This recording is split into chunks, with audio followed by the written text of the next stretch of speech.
Hello students, good morning and welcome again. Shri live के एक बिल्कुल नए वीडियो में आपका दोबारा फिर से स्वागत है। तो आज के वीडियो में हम क्या बात करने वाले हैं, जैसे कि सीक्वेंस चल रहा है एप्लीकेशन ऑफ गॉसेस लॉ, तो ये उस सीक्वेंस का लास्ट वीडियो होने वाला है। इसके बाद में हम एप्लीकेशंस के बारे में बहुत ज़्यादा बात नहीं करेंगे। अगर आप कहते हैं तो हम हायर ऑर्डर थिंकिंग स्किल्स, जो कि वन लाइनर क्वेश्चन होते हैं, नॉर्मली IIT JEE के पर्सपेक्टिव से थोड़े से इंपॉर्टेंट होते हैं, या फिर नॉलेज के मामले में तो होते ही होते हैं। ठीक है, अगर आप कहते हैं, अगर आप कमेंट करते हैं, देन हम उन क्वेश्चंस के ऊपर वीडियो बनाने की कोशिश करेंगे। अप्रोच करते हैं हमारे टेलीग्राम चैनल को, अगर आप तो वहाँ पे जितना कंटेंट हम यहाँ पढ़ाते हैं पूरा का पूरा, पूरी वीडियोस मिल जाएंगी, लेक्चर्स मिल जाएंगे सीरीज के साथ में पूरे के पूरे। साथ में कोशिश ये रहती है कि जो क्वेश्चंस हैं जो आपको सोल्व करने चाहिए, खास करके मैथमेटिक्स के और थोड़े से फिजिक्स के जो लॉजिकल क्वेश्चंस होंगे जिनके वन लाइनर आंसर्स होते हैं, तो वो क्वेश्चंस भी आपको वहाँ पे मिल जाएंगे। कोशिश करते हैं हम जल्द से जल्द आपको प्रोवाइड करवाएंगे। हमारा टेलीग्राम चैनल और फेसबुक पेज दोनों के लिंक आपको हमेशा की तरह डिस्क्रिप्शन में मिलेंगे। तो विदाउट वेस्टिंग एनी टाइम हम शुरू करते हैं हमारा आज का टॉपिक और बात करते हैं बिल्कुल लास्ट टॉपिक के बारे में, जो एप्लीकेशन ऑफ गॉसेस लॉ का लास्ट टॉपिक है। क्या है हमारा टॉपिक, देखिए जानते हैं। यहाँ पे हम बात करने वाले हैं energy per unit volume in an electric field, यानी पूरे इलेक्ट्रिक फील्ड में किसी एक छोटे सी वॉल्यूम में, थोड़ी सी जगह में एनर्जी कितनी होगी। जैसे मान लेते हैं पूरी की पूरी दीवार है, जैसे हमारे पास ईंटों की पूरी बनी हुई दीवार है, तो उस पूरी एक ईंट में, पूरी दीवार में से एक छोटी सी ईंट में टोटल एनर्जी कितनी स्टोर होगी। कुछ ऐसा सा ही कंसेप्ट है जो हम डिस्कस करने वाले हैं। इसके लिए हम ले रहे हैं एक लिटरल सा एग्जांपल। हम मान लेते हैं कि पहले हमारे पास जो ब्लू लाइन आप देख रहे हैं, ये हमारे पास में एक सर्कल है जिसकी रेडियस क्या है, स्मॉल r है। यानी पहले हमारे पास एक पूरा बड़ा सर्कल है। अब उस सर्कल को हम क्या करते हैं, कंप्रेस करते हैं। इलेक्ट्रिक फील्ड जब हम उसके चारों तरफ अप्लाई करते हैं, तो हम ये मान लेते हैं कि वो सर्कल क्या हो रहा है, कंप्रेस हो रहा है, पहले से छोटा हो रहा है। कितना छोटा हो गया, हम ये जो अंदर जो आप ये जो ब्राउन ब्राउन कलर की जो लाइन देख रहे हैं, पहले ये पोजीशन थी, अब ये क्या हो गया, इस ब्राउन वाली लाइन पे आ गया, सिकुड़ के छोटा हो गया। और हम ये मानते हैं कि वो कितना छोटा हो गया, इस डिस्टेंस को अगर मैं लिख दूं dr स्मॉल डिस्टेंस, तो अंदर जो सर्कल होगा अब उसकी रेडियस क्या हो जाएगी, r माइनस dr हो जाएगी, जो कि ग्रीन कलर से यहाँ पे लिखी हुई है। ठीक है, मेरे ख्याल से ये आपके लिए क्लियरली विजिबल होंगी। ठीक है, चीजें सारी।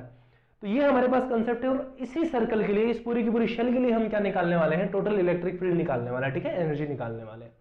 रिसेंट टॉपिक, इससे जस्ट पीछे वाला जो टॉपिक था, उसमें हमने बात की थी कि प्रेशर कितना होता है, यानी इलेक्ट्रोस्टैटिक जो प्रेशर होगा हमारा,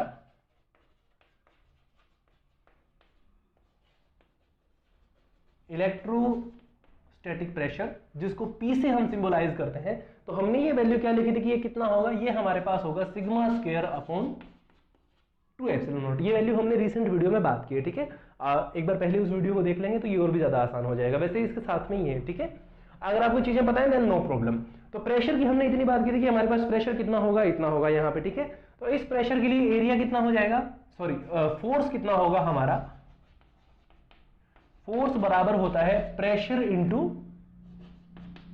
एरिया के। ठीक है, प्रेशर को मल्टीप्लाई किससे कर देते हो, एरिया से कर देते हो।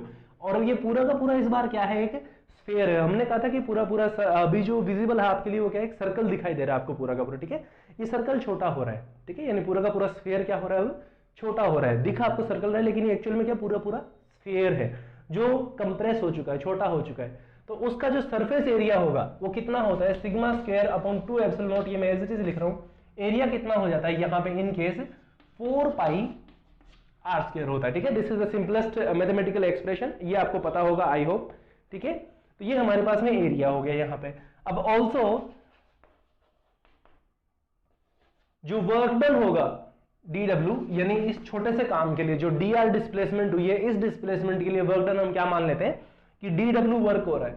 और वर्क क्या होता है, वर्क की एक बहुत ही मैथमेटिकल जो सिंपलेस्ट डेफिनेशन है वो यही है कि फोर्स जिस पर्पज के लिए अप्लाई किया जाए, अगर वो पर्पज जस्टिफाई होता है तो इस केस में काम माना जाता है कि काम हुआ है, वर्क डन हुआ है। ठीक है, यानी force multiplied by the displacement. अगर फोर्स लगाने से डिस्प्लेसमेंट होती है तो मतलब क्या है कि वर्क हुआ है। और डिस्प्लेसमेंट कितनी हुई है, dr डिस्प्लेसमेंट हुई है। फोर्स कितना लग रहा है यहाँ पे, F जो है वो फोर्स लग रहा है। ठीक है, तो इस केस में हमारे पास वर्क डन कितना हो जाएगा, वो हो जाएगा F डॉट dr हो जाएगा। ठीक है, वैसे डॉट की कोई खास प्रॉब्लम नहीं है क्योंकि हम स्केलर फॉर्म में लिख रहे हैं। यहाँ पे फोर्स क्या था, sigma square upon 2 epsilon naught as it is, this is the 4 pi are square, और मल्टीप्लाई क्या हो जाएगा यहाँ पे, dr हो जाएगा। This is the work done. और वर्क डन देखिए, ये पूरा का पूरा कैसा सिस्टम है, ये मूविंग नहीं है, रुका हुआ है, स्टैटिक सिस्टम है। तो इस केस में जो टोटल वर्क डन होगा वो किस फॉर्म में स्टोर होता है, वो पोटेंशियल एनर्जी की फॉर्म में स्टोर होता है। किसकी फॉर्म में स्टोर होता है, पोटेंशियल एनर्जी की फॉर्म में स्टोर होता है। यानी जो dw हमारे पास ये जो टर्म है, ये सारी किसकी टर्म है, पोटेंशियल एनर्जी की टर्म है। ऑल्सो अब देखिए सरफेस एरिया है, ठीक है, ये टर्म किसकी आ गई हमारे पास में, सरफेस एरिया की टर्म आ गई। इसके साथ में मल्टीप्लाइड क्या है, डिस्प्लेसमेंट एलिमेंट मल्टीप्लाई है। और अगर एरिया इंटू एल यानी कि लेंथ या फिर लेंथ सेगमेंट होता है तो वो किसके बराबर होता है, वॉल्यूम के बराबर होता है। Also sorry not also, bar bar also लिखेंगे कंफ्यूजिंग हो जाएगा। अगेन डीवी जो वॉल्यूम होगा वो बराबर हो जाएगा 4 pi are square into T R के। ये मैंने कहां से लिखा कि अगर सरफेस एरिया को मल्टीप्लाई कर देते हो एक तीसरी डायमेंशन से जो कि लेंथ की डायमेंशन होनी चाहिए, अगर वो मल्टीप्लाई होती तो चीज क्या बन जाती, वॉल्यूम बन जाती। यानी यहाँ पे लंबाई और चौड़ाई है, मान लीजिए लेंथ और ब्रेथ है, और आप इसको मल्टीप्लाई करते हो किससे, हाइट से, तो इस केस में क्या बन जाता है, वॉल्यूम बन जाता है। समझ रहे हो ना, डायमेंशन चेंज हो जाती है। तो सेम चीज मैंने यहाँ पे लिखी है।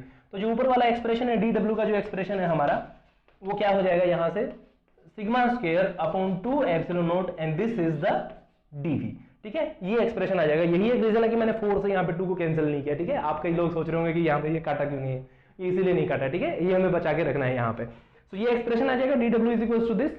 ठीक है, और ये जो टोटल वर्क डन है, हमने कहा था किसके फॉर्म में स्टोर होता है, पोटेंशियल एनर्जी की फॉर्म में स्टोर होता है। तो ये वर्क डन किसके बराबर होगा, पोटेंशियल एनर्जी के बराबर होगा। लेकिन पोटेंशियल एनर्जी हम इस छोटे से डीआर एलिमेंट के लिए नहीं निकालेंगे, हम निकालेंगे इस पूरे स्फीयर के लिए कि पूरे स्फीयर के लिए पोटेंशियल एनर्जी कितनी होने वाली है। तो ये टर्म अब क्या हो जाएगी यहाँ से, this is the U that is equals to W. ठीक है, डब्ल्यू के बराबर होगा, और ये पूरा का पूरा स्फीयर है तो पोटेंशियल एनर्जी किसकी टर्म में होगी, वॉल्यूम की टर्म में होगी। ठीक है, यू और इसके पैर में मैंने वी लिखा हुआ है। ठीक है, सबस्क्रिप्ट में मैंने वी लिखा हुआ है यहाँ पे, तो यानी वॉल्यूम की टर्म में potential energy that is equals to the W और sigma square upon 2 epsilon naught, और यहाँ पे इंटीग्रेशन किसका हो जाएगा, डीवी का इंटीग्रेशन हो जाएगा ओवर द होल वॉल्यूम। पूरी वॉल्यूम के ऊपर इंटीग्रेशन किसका हो जाएगा, यहाँ पे डीवी का इंटीग्रेशन हो जाएगा। ठीक है, अब यहां से वैल्यू कितनी आ जाएगी, देखिए दूसरा जो सिग्मा स्क्वायर की हमने टर्म लिखी थी 1/2 epsilon naught E square integration of D V, ये इसका दूसरा एक्सप्रेशन आ जाएगा यहां से। अब ये डीवी को मैंने सोल्व इसलिए नहीं किया क्योंकि इस केस में तो हम स्फीयर कंसीडर कर रहे हैं, लेकिन हो सकता है कि क्यूब हो या क्यूबॉइड हो। ठीक है, दूसरी कोई भी स्ट्रक्चर हो सकती है, इसलिए डीवी को हमने सोल्व नहीं किया, क्योंकि वॉल्यूम अलग अलग शेप के लिए वॉल्यूम भी क्या हो जाएगी, चेंज हो जाएगी। सर्कल के लिए सॉरी स्फीयर के लिए आप लिख सकते हैं 4/3 पाई आर क्यूब, लेकिन वो तब जब हमें पहले से पता हो कि क्या है, स्फीयर है। अब हमें पहले से बताया नहीं गया कि हमारे पास स्फीयर है, ये हमने इमेजिन किया कि अगर स्फीयर होगा तो इस केस में यहां तक एक्सप्रेशन आ जाएगा। मेरे ख्याल से इस एक्सप्रेशन में कोई प्रॉब्लम नहीं होगी आपको यहां तक। ठीक है, तो ये तो पोटेंशियल एनर्जी थी, सॉरी ये वॉल्यूम की टर्म में नहीं होगी, ये सिर्फ पोटेंशियल एनर्जी होगी। सो पोटेंशियल एनर्जी की वैल्यू आ गई। अब जो पोटेंशियल एनर्जी है यूनिट वॉल्यूम के लिए हमें क्या निकालनी है, पर यूनिट वॉल्यूम, एक छोटे से पर यूनिट वॉल्यूम में निकालनी है। सो एनर्जी हमारे पास दी हुई है, अब इसको किसकी टर्म में निकालेंगे, वॉल्यूम की टर्म में निकालेंगे। तो वॉल्यूम की टर्म में ये वैल्यू क्या हो जाएगी कि D W divided by D V, volume से डिवाइड कर देते हैं यहां से। ठीक है, वॉल्यूम से डिवाइड करेंगे तो वैल्यू क्या आएगी, यहां से देखिए ये हमारे पास में वैल्यू थी डी डब्ल्यू की, तो यहां से क्या आ जाएगी, sigma square upon 2 epsilon not. ये चीजें क्या है कि सारी जब एक जैसी दिखती हैं तो थोड़ा सा कंफ्यूजिंग हो जाती है, लेकिन कोशिश हम ये करेंगे कंफ्यूजन कम से कम हो। ठीक है, तो ये हमारे पास में वैल्यू आ जाएगी। दूसरा सिग्मा स्क्वायर को दोबारा से इसकी एक्सटेंशन में लिख सकते हैं 1/2 एप्सिलॉन नॉट ई स्क्वायर। मेरे ख्याल से ये आपके लिए कोई बड़ी प्रॉब्लम नहीं रहेगी। यूवी तक वैल्यू आ गई हमारे पास में, और ये तो किसके लिए आ गई, सिग्मा की टर्म में। और इसी को हम क्या लिख सकते हैं कि यूवी इन टर्म्स ऑफ, अगर इलेक्ट्रिक फील्ड की टर्म में लिखते हैं then this is the epsilon naught E square. एक तो ये वैल्यू आ जाएगी। ये किसके लिए आ रही है, जहां जहां एप्सिलॉन नॉट है किसके लिए यूज हो रहा है, वैक्यूम के लिए यूज हो रहा है। लेकिन अगर यहाँ पे वैक्यूम नहीं है, अंदर की तरफ जो वॉल्यूम है अगर वहां पे वैक्यूम नहीं है, वहां पे कोई मीडियम है, पानी भरा हुआ, मान लीजिए गुब्बारे के अंदर से पानी भरा होगा, वो भी इसी का काम करेगा। ठीक है, इसी सिस्टम में आएगा। तो ऐसी कोई टर्म है कि अंदर पानी भरा हुआ है या एयर भरी हुई है या कोई स्पेसिफिक गैस भरी हुई है, तो इन दैट केस क्या होगा, ये जो यूवी हो जाएगा ये किसकी टर्म में चला जाएगा, ये यहाँ पे वी नोट लिख देता हूं मैं, किसके लिए, अपने फ्री स्पेस के लिए। ठीक है, वैक्यूम के लिए। तो मीडियम के लिए क्या हो जाएगा, UVM अगर मैं इसको लिख देता हूं, then this is the 1/2 epsilon naught की जगह एप्सिलॉन हो जाएगा, और बाकी सारी चीजें क्या रहने वाली हैं, बिल्कुल सेम रहने वाली है, कहीं भी कोई चेंज नहीं आने वाला है। ठीक है, ये हमारी पोटेंशियल एनर्जी निकल गई। अब ये दो एक्सप्रेशन थे हमारे, जो हमें इस ओवरऑल जो पूरा एक्सप्रेशन था, हमने ये जो पूरा सोल्व किया है, हमने इन 3 वैल्यूज के लिए सोल्व किया है। मेरे ख्याल से ये तीनों वैल्यूज आपको समझ आई होंगी। अगर किसी पर्टिकुलर पॉइंट पे अगर आपको डाउट है, या कहीं आपको ऐसा लगता है कि भाई इनमें से कोई चीज अगर आपसे छूट गई है, या फिर आपको ऐसा लगता है कि भाई इसके अलावा भी हमें कोई और बात यहाँ पे डिस्कस करनी चाहिए थी, देन यू कैन कमेंट अस, और आप हमें अप्रोच कर सकते हैं हमारे मेल एड्रेस के थ्रू जो कि डिस्क्रिप्शन में दिया हुआ है। साथ में टेलीग्राम चैनल और फेसबुक पेज बहुत जल्द ही हम अवेलेबल कर रहे हैं आपके लिए। कोशिश है कि जल्दी से जल्दी चीज़ें तैयार हो जाएं। So thank you very much for watching this video till the end. Last तक देखने के लिए बहुत बहुत धन्यवाद। आपका दिन शुभ रहे। Have a great day, happy learning and जय हिंद।